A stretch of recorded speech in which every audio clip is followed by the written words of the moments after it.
የኔት ምግቡ አይደርስም እንዴ? ኧረ እየደረሰ ነው። ትንሽ ደቂቃ ብቻ። ይሄን እኮ ቤቴ ባዘጋጀው ከዚህ በላይ ሰዓት አይወስድብኝም ነበር። ያዘዝከው ምግብ ነው። በየነ ብታዘዝከው እስካሁን አይቆይም ነበረ። ይሄ የሆነስ እንደው ገና አሁን ለኔ ብቻ ነው እንዳርዳችሁ አዘጋጅታችሁ አብሰላችሁ የምታመጡልኝ?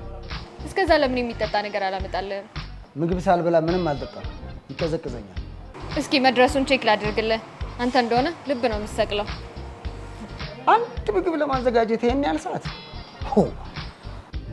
እኔ ደግሞ እንዲወጥሎብኝ ምንም ረሃብ የሚባል ነገር አልችልም። ረሃብ ጊዜ ይሰጣል እንዴ ወንድሜ? ረሃብ ማን ይችላል ብለህ ነው? በእርግጥ ምግብ አዞ መጠበቁ ሊያሰለች ይችላል። ነገር ግን የሚያዙት ከሌላቸው የኛ ትዕግስት ማጣት ነው የሚገርመው።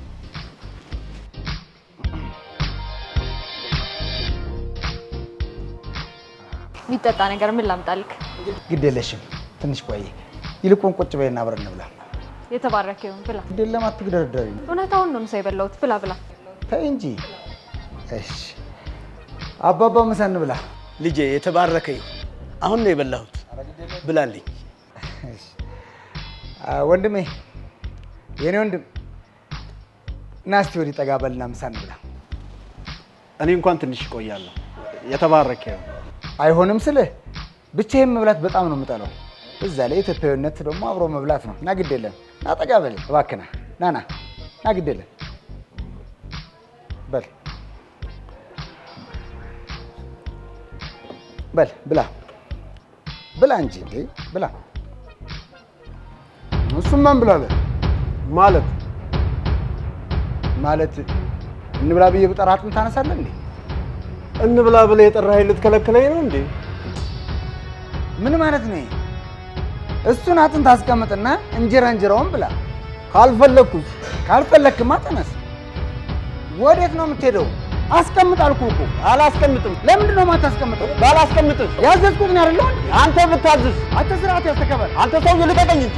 ያዘዝኩትን አይደለሁ እንዴ? ነውር አይደለም? ምንድን ነው የሚለው? ሽማግሌ ማታከብሩ ምን አይነት ሰይጣን ነው ምግብ ላይ ዱላ የሚያስነሳ? በሉ ረፍነቁ። ይሄ ማይረባ እያዩት አይደል እንዴ? በሉ በቃ እንብላ ብለው መጡ አጥንት ያነሳል። አንተ ዝም በል። አጉል ልወደድ ባያስመሳይ። አንተ ዝም በል በእናትህ ፈነካክተሃለሁ እንዴ? ሽማግሌ ማታከብሩ በሉ ትገፈተሩኛለን። በል ቁጭ በል ቁጭ በል።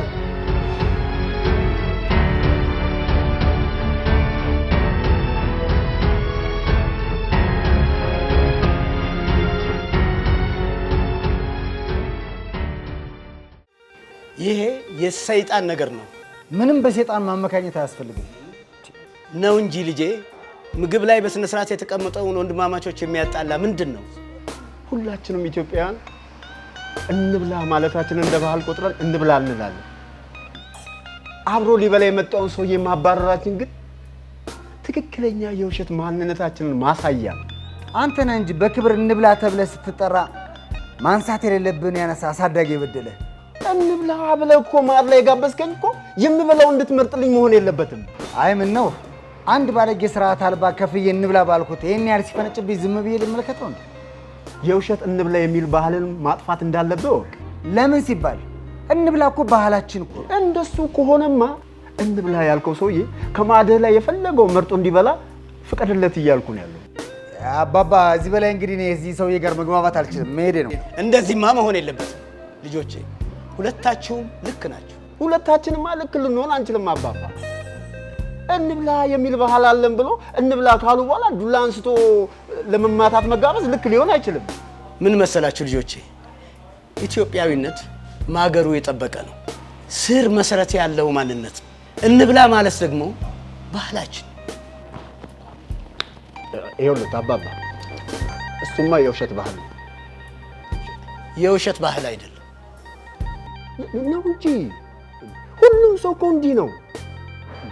እንብላ ሲል መቼም መጥቶ አይበላብኝም በሚል እንብላ ይላል። ግን ዞሮ ዞሮ ሁሉም እዛው ነው። ኢትዮጵያዊ የሆነ ሰው እንዴት ቀጥ ብሎ መጥቶ አጥንት ያነሳል? እንብላ ማለት አንዳችን ገንዘብ ሳይኖረን እኛ እየበላን ሌላኛው ሳይበላ ዝም ብሎ ማየት ባህላችን አይደለም።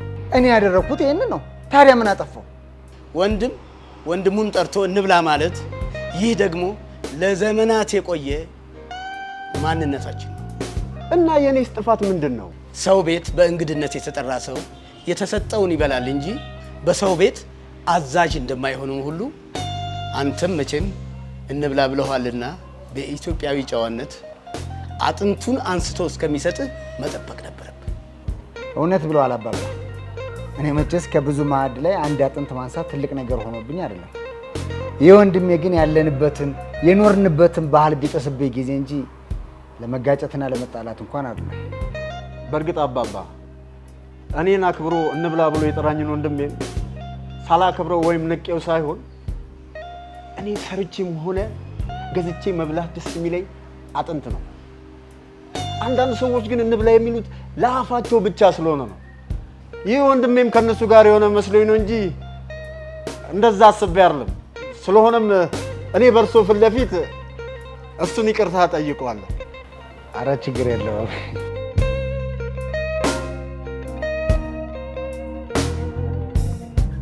ጎሽ ጎሽ ልጆቼ፣ በቃ እንዲህ ነው እንግዲህ ግብዣውን ሙሉን የምጋብዛችሁ እኔ ነው። አረ በጭራሽ በጭራሽ በጭራሽ፣ በእውነት እኔ ነኝ የምጋብዘውት። በእውነት ነይ ማነሽ እህት አባቴ፣ የማይሆነው በእውነት የማይሆነው በፍጹም በጭራሽ። ይኸው እህት ማነሽ፣ 2 ቅቅል ጨምሪበት። እሺ እናት እሺ።